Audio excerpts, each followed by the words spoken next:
Magandang araw po. Ito na naman tayo sa gardening ngayon. Ito po, gugupitin na naman natin po ito kasi medyo malabo. Kapal-kapal na rin po ang plasing niya. Yan.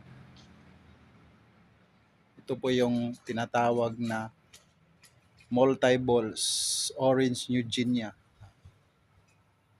Ang tinatawag po itong orange Eugenia kasi orange yung ano niya, yung mga plasing niya. Yan, marami po ito. Apat yata ito, apat na puno. Yan. Saka ito, yun. Ito, pangalan po nito ay, dito sa amin, Red Battlebrass Conical Topiary. Hanggang doon, ayan, no.